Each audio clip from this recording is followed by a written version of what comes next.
I'm here with breaking news. Somebody actually had the audacity to tell me that if you read a history book, it is designed to program you to vote Democrat. I don't know what kind of history books these people are reading. I mean, there's a lot of history books. Plenty of them have been written, and plenty of them get used in schools. I've read a lot of different history books in school and out of school, and I've seen many different perspectives. The best perspectives are the ones who paint American history from an outside perspective. And in my opinion, the best history book I've ever read is A People's History of the United States by Howard Zinn. Just my opinion. The president demonized that guy and his book without probably even reading it. Somebody else read it and demonized it and gave him their opinion, and then he flew with it. I feel like he does that with a lot of his politics and his policies. There's a puppet master somewhere, we just gotta figure out who it is. And it's not Elon. Elon's there to distract us. A history book has never persuaded me one time in my life which way I should vote. If you want honesty, history books taught me that my vote doesn't matter. I know some people will disagree with that, but I believe the Electoral College is a scam against all the American people and their voice. The popular vote should be the popular vote, and that's it.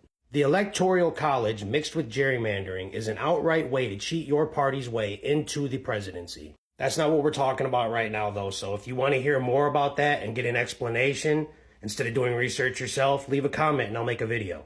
Or you can watch Adam Conover talk about it, because he does a very good job explaining it objectively. Your vote means nothing. Not with gerrymandering, not with the Electoral College. Your vote means something on a state level, on a local level, and if you want to make changes, that's where you need to vote. Not one history book has ever taught me how I should vote. We all know what happened during the Civil War. We all know that the Democrats at that time were the conservative party, and the conservatives were the ones who wanted to keep slavery. The Union, who were Republicans, were only called Republicans and called themselves that because they were the federal union. And our federal government is, by all means, a republic. We have a democracy on the state level and on the local level. Hence the Electoral College and gerrymandering. So it's only natural that at that time, out of all the many parties that existed, that they would call themselves the Republican Party. Because they were for the Republic. Not the Confederacy, who were the conservatives that wanted to keep slavery. I'm sure there were a lot of conservatives on the Republican side, just like I'm sure there were a lot of Republicans on the conservative side. By all means, the Republicans were the progressive party at the time. It's just like today. If we didn't have certain Democrats leaning a little bit right and certain Republicans leaning a little bit left, we would never have anything passed through Congress or Senate because there would be no bipartisan voting. Everything's not black and white, even though that's what the conservatives want you to think. I learned all of these concepts from history books. Everything about the three branches of government that our current president is trying to dismantle as a dictator. If it wasn't for those history books that I read and that I was taught from, I wouldn't know that what's happening today is mirroring exactly what happened in 1930s Germany. It's pretty clear. If you have eyes, it's pretty clear. If you have ears, it's pretty clear. You can even smell the bullshit. And there's no point in learning about the Confederate Army. They're just a footnote in American history. You could pick any enemy in our republic's history, and they're just a footnote in our history books. Why would the Confederate Army be any different? Just because it was made up of so-called Americans that decided they didn't want to be part of the Republic anymore? That's a footnote in our American history. You don't need to be teaching your kids anything further than that in school. If you want to teach your kids to be racist and you want to teach them old school conservative values from the 1800s, teach them that at home. You don't see British people coming over here to America, living here with their flag flying in the air, talking about, you should still be under British rule. There's another revolution happening and we're going to take your country back. They tried that in 1812 and it didn't work out. There's no reason that Confederate flag should be flying anywhere unless it's to spread hate. Hey, I'm full of hatred over here. The only reason that they're teaching their children about the Confederacy and that deep South bullcrap from the 1800s is because they want to teach their children propaganda to make them become bigots just like them. You can't turn the bad guys into good guys because you write it with a different perspective. I mean, you can, but that's in fiction. We're talking about nonfiction, which you're supposed to write objectively. And if you're not writing it objectively, then it's propaganda. The only things I remember being lied to in history class about were Christopher Columbus and the first Thanksgiving. Thanksgiving is by all means a myth. It was turned into a holiday by George Washington, and then it was federalized by Abraham Lincoln.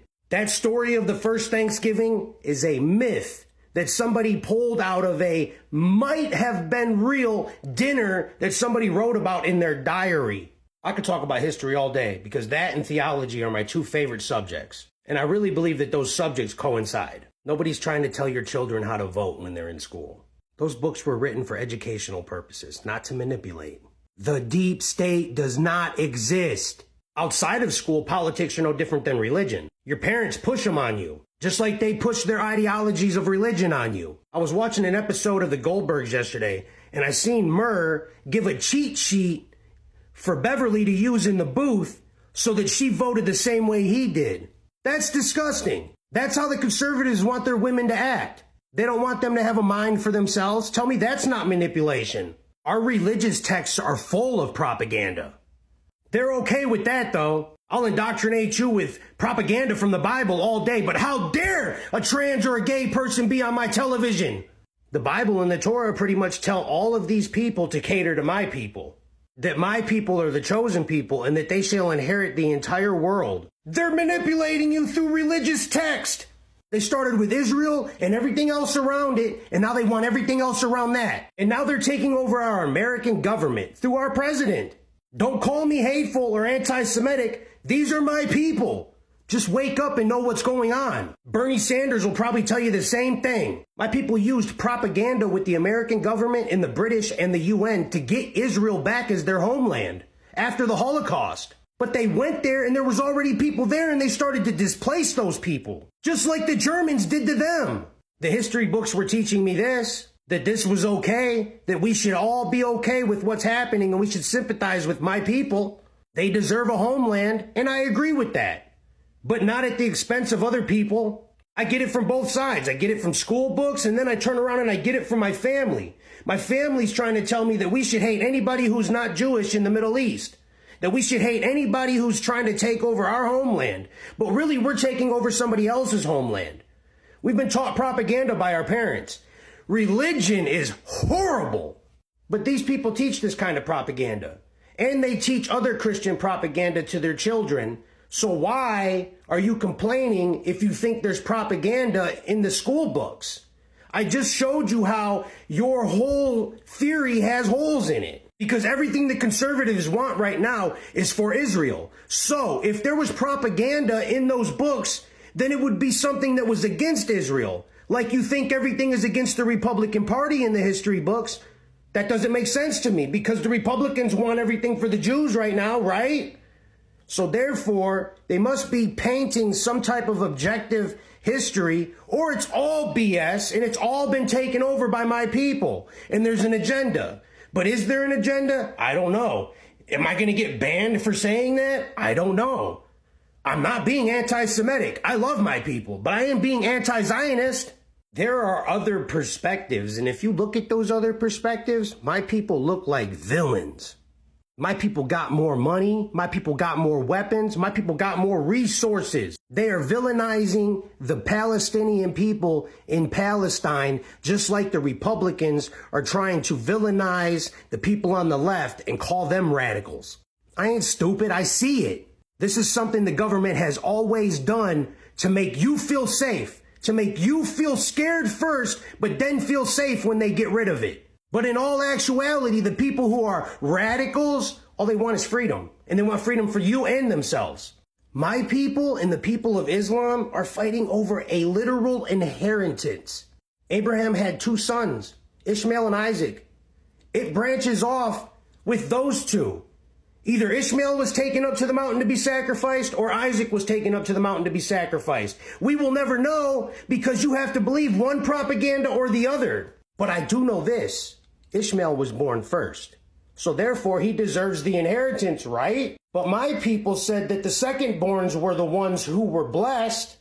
That's propaganda. Literally, brothers fighting over an inheritance. By any means of any law, the firstborn gets all the inheritance. So that's why the Palestinians feel so strongly about being displaced. That is an educated and objective opinion, which is why education is important. They are dismantling the Department of Education to dumb people down so that the only source of education they get are from podcasts.